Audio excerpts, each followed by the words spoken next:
Continúáis en la sintonía de Parpayuela Radio y nosotros pues ofreciendo los espacios habituales de los jueves. Y ahora vamos a hablar en confianza, como cada jueves, y lo hacemos con nuestra psicóloga particular, con Sonia Blanco. Buenos días, Sonia. Hola, muy buenos días. ¿Qué tal? Muy bien. Muy bien, ¿no? Nunca sí. Peor, ¿no? Como diría el otro, ¿no? No, eso nunca. Y siempre hacia adelante. Para atrás, en todo caso, para tomar un poco de impulso. De impulso. Y bueno, tampoco es necesario, ¿eh? Un poco, ¿eh? En todo un caso, poco aquí, muchos esfuerzos para atrás, para impulsos. No, mucho. No, sobre todo en estos días no estamos para esfuerzos. No. Estamos para reposar, a ser posible. La medida de lo posible o lo que nos dejen. Exactamente. Sí. Tú yo creo que lo tendrás más difícil. Sí, bueno, mi reposo es relativo, digamos. Bueno, a veces depende con lo que uno disfrute, ¿verdad? Sí, claro. Porque, bueno, seguro que estás encantada en algunos momentos y en otros dices, uy. Bueno, pues vamos con el tema de hoy. ¿Cuándo aprendemos a sentirnos indefensos? Sí, efectivamente. Que de hecho, además, es que suele ser una sensación que tarde o temprano a lo largo de toda nuestra vida la vamos a sentir, y no solo en una ocasión, ¿no? Sino que a ver, somos capaces en varias. La identificaremos que nos empezamos a sentir indefensos y sabremos afrontarlo. Vamos a ello, vamos por partes. ¿Necesitamos sentir que controlamos nuestra vida? Yo creo que sí. Sí, de hecho, fíjate, yo pienso que también es una predisposición con la que nacemos, ¿no? Una necesidad, la necesidad de control. Tenemos en psicología, tenemos a Jean Piaget, ¿no? Que bueno, con todas las críticas que posteriormente se le han atribuido a su teoría, ¿no? O sea, acerca del desarrollo cognitivo, es decir, de cómo nos vamos desarrollando desde el momento en el que nacemos, ¿no? Sobre todo en la infancia. Sí que es verdad que lo consideramos el padre del constructivismo porque fue el primero que empezó a plantearnos que no nacemos, aunque nacemos inmaduros, no totalmente indefensos, sino que al poco tiempo de nacer ya empezamos a manejar ciertos reflejos que son innatos, que nacemos con ellos y que en realidad nacemos con ellos para sobrevivir, ¿no? Y al poco tiempo esos reflejos poco a poco los vamos a ir combinando de tal manera que se forman esquemas, y en esos esquemas es una prueba de hasta qué punto nuestra capacidad intelectual va evolucionando para ayudarnos a manejarnos en el mundo. Y en cierta manera a manejarnos en el mundo también es a controlar el mundo, sí, ¿no? Bueno, esto no quiere decir que es que nacemos ya para ser unos controladores natos, ¿no? Sí. Porque la experiencia también poco a poco de lo que nos va dotando es que efectivamente habrá cosas que son susceptibles de nuestro control y otras obviamente que no. Que no podemos controlar. Que no. Que hay cosas que no, y no, por mucho que nos empeñemos, no vamos a poder controlar. Claro. Se nos escapan de las manos, no están en nuestras manos. Exactamente, ¿no? Pero mira, fíjate, hemos puesto a veces en ocasiones, a propósito de otros temas, el ejemplo de cómo el niño, el bebé, todos los que tenemos niños, ¿no? Hemos pasado por la etapa de repente a lo mejor tenerle en la trona, darle un juguetito para que se distraiga, que estamos jugando con él, y el niño lo único que hace es estar constantemente tirándolo al suelo para que nosotros lo recojamos, ¿no? Eso es una manera también, en cierta forma, eso, de darse cuenta de él mismo, de empezar a interiorizar que sus acciones, sus actos, ejercen un cierto control sobre el entorno, no solamente sobre las cosas que le rodean, sino también sobre las personas que le rodean, ¿no? Por eso planteaba que en realidad es una necesidad que tenemos, ¿no? Sí. La de controlar, cierta forma. ¿Qué es lo que ocurre? Que de la misma manera que tenemos la necesidad de controlar, también poco a poco vamos siendo conscientes de que hay muchas cosas que no podemos controlar. Por ejemplo, el azar, ¿no? El azar, no me estoy refiriendo a los juegos necesariamente, me estoy refiriendo a que hay muchísimas cosas en la naturaleza que no van a depender de nosotros. La propia ciencia, de hecho, es una cuestión que tiene que aprender a manejar, que tú por muy bien que intentes controlar una investigación, por mucho que intentes controlar todas las variables que crees que pueden llegar a interferir, surge un algo y te has roto todos los esquemas de todo aquello que y tienes que volver a empezar de nuevo, ¿no? Porque bueno, aquello no sirve porque está con unos parámetros de unas cosas. Y entonces, ¿hasta qué punto, no? El saber hasta qué punto has podido controlar todas esas variables, y la conclusión que has extraído, ¿no? de esa investigación no ha sido debida a una variable que tú no habías controlado. Claro, ¿no? claro. Por ejemplo, a ver, la meteorología quizás es una de las ciencias en las que por lo menos hoy en día tenemos más en cuenta de hasta qué punto afecta el azar, ¿no? Uh-huh. Claro, lógicamente no es que sea una ciencia inmadura, ni muchísimo menos, ¿no? Sino que probablemente la predicción que hagan del tiempo que va a hacer mañana se basan en variables y en cuestiones que ven hoy, ¿no? Se ajustan, ajustan bastante, sí, pero no siempre...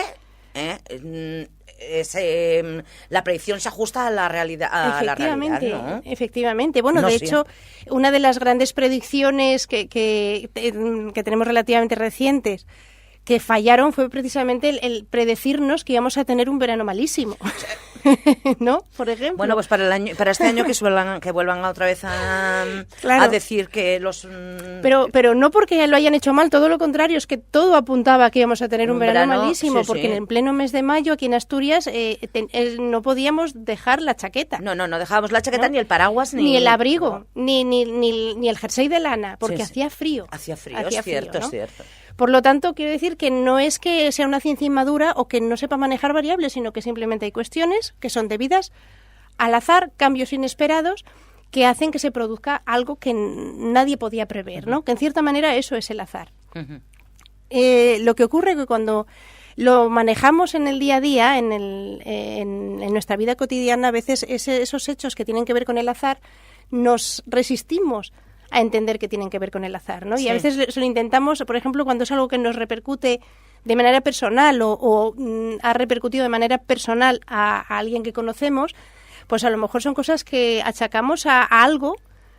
No puede ser simplemente por azar, ¿no? O sea, entonces decimos que a lo mejor pues que tiene que haber sido el destino. El destino. Sí. Sobre todo si es algo, un accidente, sí, algo negativo. De nada, la tenía ahí, ¿no? Era como decir... Sí, la debía ahí o no sé qué, ¿no? Estamos hablando que es lo que se rompe en la rutina, en nuestra rutina, se rompe desgraciadamente por este tipo de cosas, ¿no? Claro. Es cuando no controlamos las cosas. No, y a veces, y cuando decimos... Sonia, no, que no solo es una cosa, sino cuando ocurre algo, y también lo decimos, algo que es negativo, a veces en algo positivo también coincide, decimos, fue ese cúmulo de cosas que se juntaron, porque a veces no es una. Claro, sí, y además es que porque no tiene por qué tener relación, ¿no? No tiene por qué tener relación, pero a veces dices tú, es que yo siempre voy por ahí, pero es que resulta que esta vez decidí ir por este otro lado. Es que además que siempre hago esto, coincidió que la persona que no sé qué, que tenía que encontrar por el otro, me lo encontré, a ver... que a veces un cúmulo de cosas es lo que desemboca en algo que nosotros no queremos ni controlamos porque se dieron ese cúmulo de circunstancias. Claro, pero en realidad lo que tenemos es eso, que tomar conciencia de que efectivamente no todo es susceptible de nuestro control. Por ejemplo, cuando mantenemos una relación de amistad, de pareja, familiar, etcétera, con otra persona, uh-huh. No todo va a estar de nuestra mano, ¿no? Cuando hablamos llevamos unos programas anteriormente en el que hablábamos de la importancia de mantener la escucha activa, de la comunicación, etcétera. Claro, tú puedes llevar a cabo bien todas esas pautas, pero no depende de ti, por supuesto, al 100% que la relación mejore, ¿no? Bueno, pues vamos para ir avanzando. ¿Cuándo aprendemos a sentirnos indefensos? Mira, yo creo que una cuestión muy importante es que determinemos el origen de por qué nos hemos sentido indefensos ante determinada situación, ¿no? Uh-huh. ¿Por qué el origen? Pues porque, desde luego, la manera en la que nos podamos manejar ante esa situación en situaciones a posteriori, ¿no? Con posterioridad, va a tener mucho que ver con el origen, ¿no? La manera en la que identificas el por qué. Claro, ¿Por qué me sentí indefenso? ¿No? ¿O por qué me siento indefenso ante este tipo de situaciones? Y no solo eso, sino también cuando hablamos desde una perspectiva psicológica, de intervención psicológica, lógicamente tenemos que saber el origen, que eso normalmente lo llegamos a determinar con un proceso de evaluación seria, el origen para luego saber intervenir y poder apoyar a esa persona, ¿no? Porque la sensación, una cosa es que sepamos que no todo es susceptible de nuestro control y otra cosa es la sensación de indefensión de manera continuada, ¿no? Eso te incapacita, hace que seas una persona pasiva ante la vida, ¿no? Es como, por ejemplo, si siempre pensamos que lo que tenemos es un destino, entonces ¿para qué me voy a mover? ¿Para qué me voy a esforzar? ¿Para qué voy a hacer nada si el destino ya lo hará todo por mí? Ya lo hará todo por mí. Exacto. Es verdad. Entonces, para seguir manteniendo esa actividad. Por lo tanto, el primer punto por ejemplo, es el sentirse indefenso ante una situación ante la cual tú no puedes responder de otra manera porque no poseías toda la información. Claro. Es decir, no tienes estrategias. A ver, si yo no tengo la suficiente información, ¿cómo voy a llevar a cabo la solución de un problema o de una situación? ¿Cómo la voy a afrontar? No. Claro. No, porque tengo un desconocimiento total. Exactamente. Y eso sí, cuando te sucede, luego la sensación de indefensión suele ser a posteriori también, ¿no? Es decir, cuando empiezas a pensar, ¿y por qué no haría esto? ¿Por qué no haría lo otro? Bueno, pues no actuaste así porque no poseías la información, te ha pillado de improviso y no poseías la información suficiente. Lo que decimos muchas veces, ¿no? es que me pilló.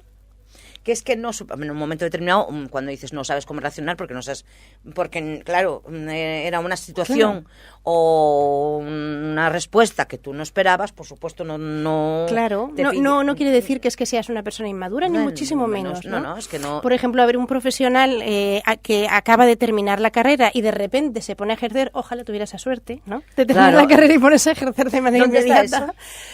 Pero lógicamente, si en la vida práctica, pues le puede faltar precisamente información para manejarse. Entonces, a lo mejor tiene determinadas situaciones que no sabe responder, que no quiere decir que es que le hayan regalado el título, sino que simplemente tiene que ir teniendo rodaje, ¿no?, a ese respecto. Bueno, pues como tenemos que ir a acabar muy brevemente, ¿cómo actuar ante ese sentimiento de indefensión? Ante esto, quizás el afrontarlo, el asumirlo. Claro, es asumir que en realidad, a ver, te ha sucedido eso porque no poseías la información. Ahora sí la posees.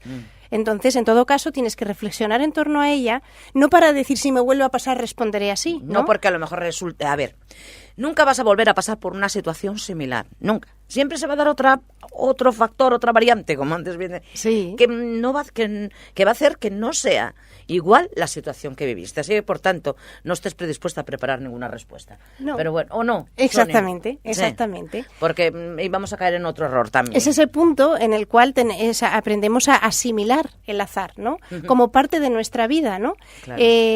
Controlaremos en cierta medida todo aquello que tenga que ver con nosotros, pero solo en cierta medida. No va a ser todo lo que nos vaya sucediendo susceptible de nuestro propio control. Pues por supuesto. Bueno, pues que nos vamos, Sonia, como siempre. Es un placer. Feliz año. Igualmente. Nos vemos el año que viene. Nos vemos el año que viene. Uy, cuánto falta, ¿eh? Sí.